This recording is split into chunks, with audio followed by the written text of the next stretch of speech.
वीमल सोनपुर नाम के गांव में रहता था। वो बहुत गरीब था। उसके घर में उसके माँ बाप और उसकी बूढ़ी दादी रहती थीं। वीमल बहुत मेहनती था।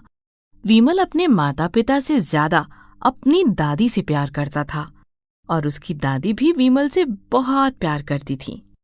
वीमल के पिताजी पतंग बनाने का काम करते थे। वीमल भी पतंग बनाने में अपने पिताजी का हाथ बटाता था।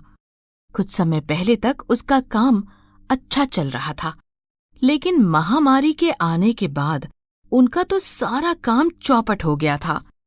वीमल और उसके पिताजी के पास काम का कोई और जरिया भी नहीं था।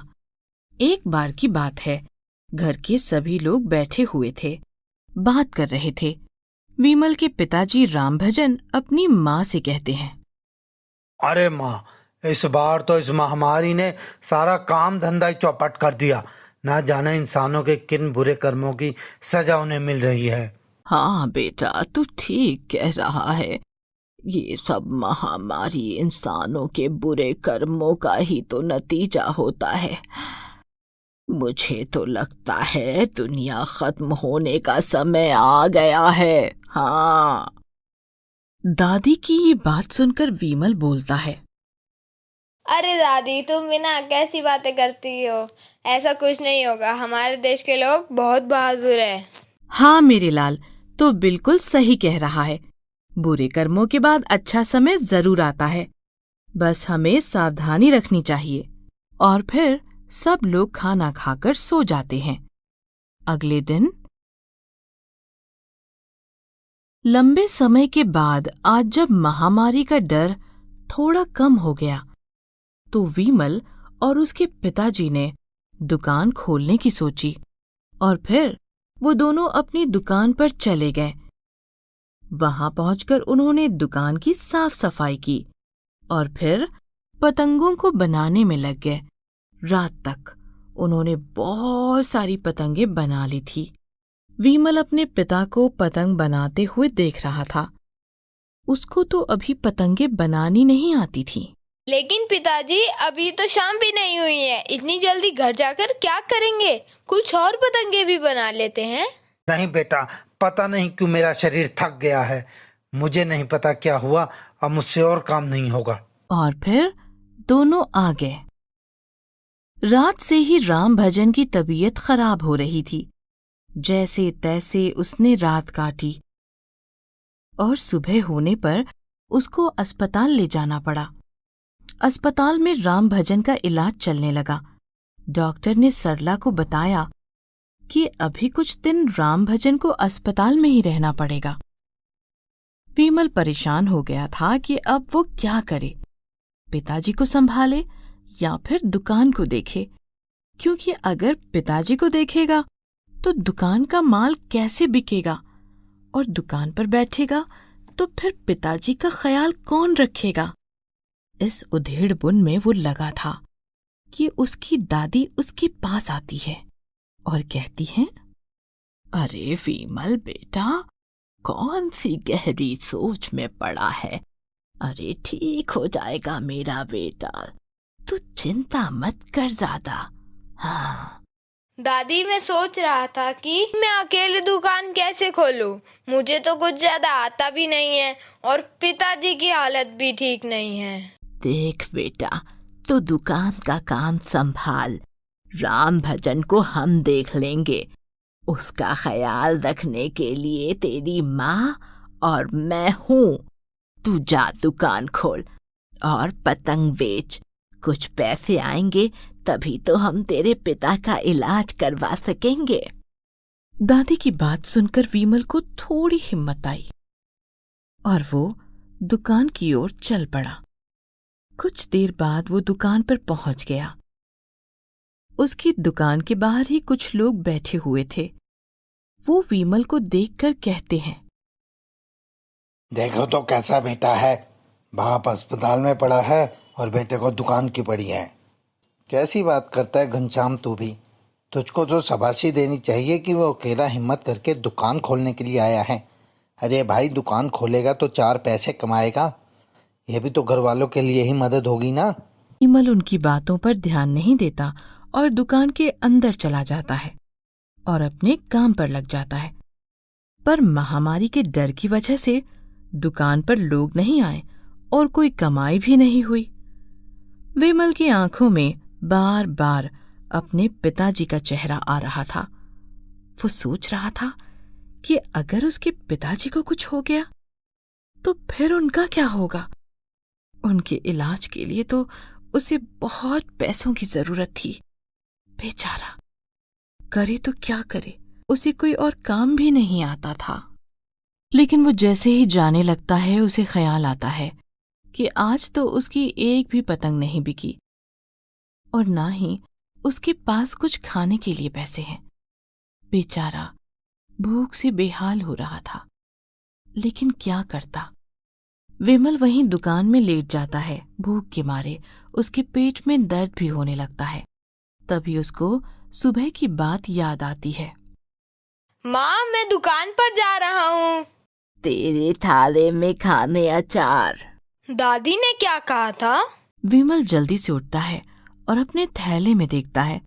उसमें रोटी और अचार रखा हुआ था। विमल समझ जाता है कि सुबह दादी ने उसके थैले में ये सब रख दिया था और उसको बताया भी था, लेकिन वो जल्दी में दादी की बात नहीं सुन सका था। विमल ने रोटी खाई, तब उसको चैन आया। हे भगवान, आज तो मेरी जान ही निकल गई थी। विमल खाना खाकर फिर से दुकान पर बैठ गया। हे भगवान, क्या करूं? सुबह से शाम होने वाली है और अभी तक ये 2 ही पतंगे बिकी है। इन पैसों से मैं क्या करूं?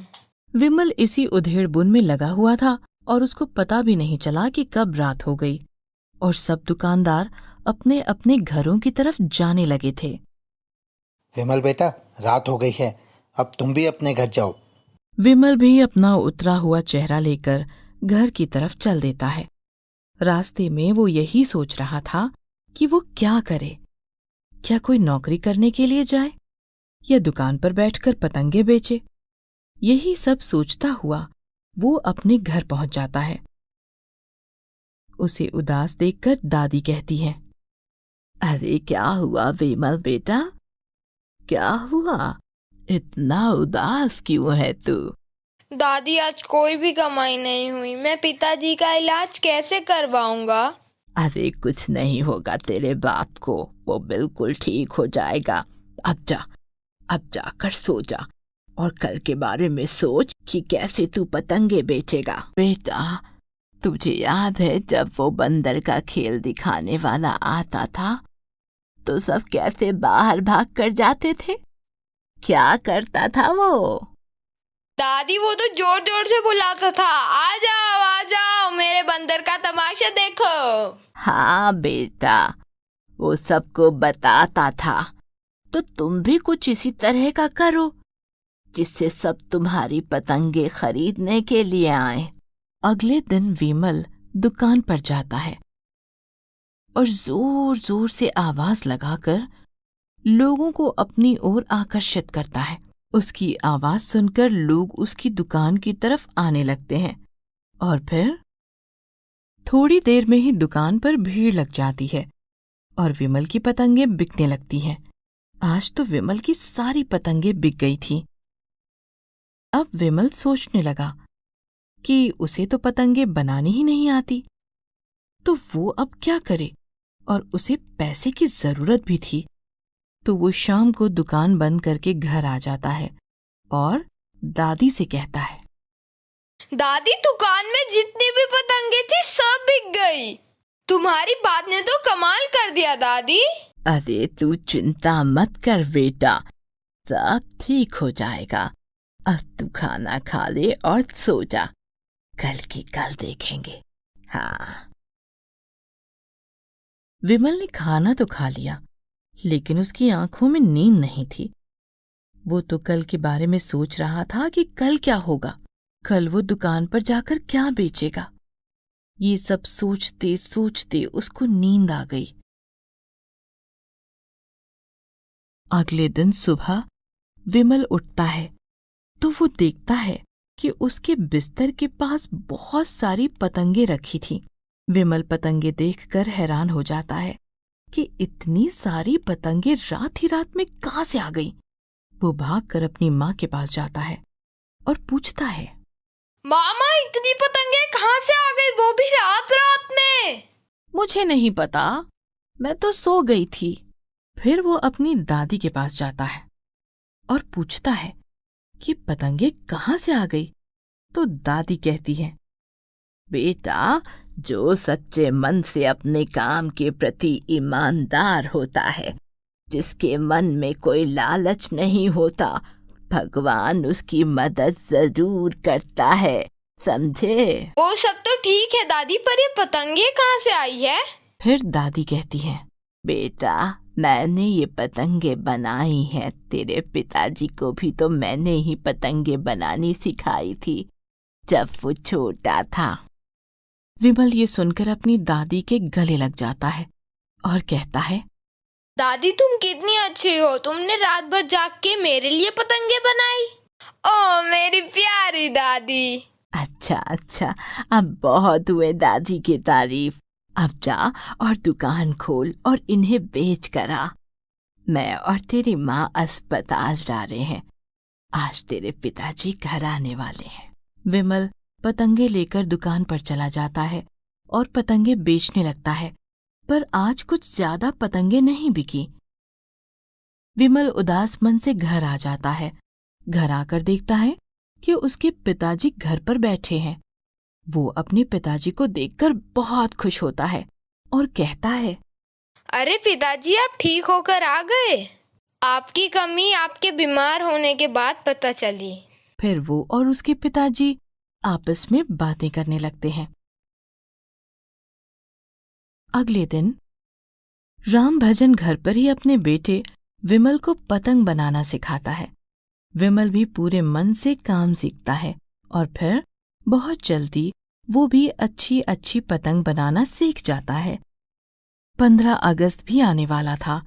इस बार राम भजन को उम्मीद थी कि उसकी बिक्री अच्छी होगी, लेकिन वो दुकान पर नहीं जा पाएगा क्योंकि डॉक्टरों ने उसे ज्यादा बाहर निकलने से और भीड़-भाड़ वाली जगह पर जाने से मना किया है।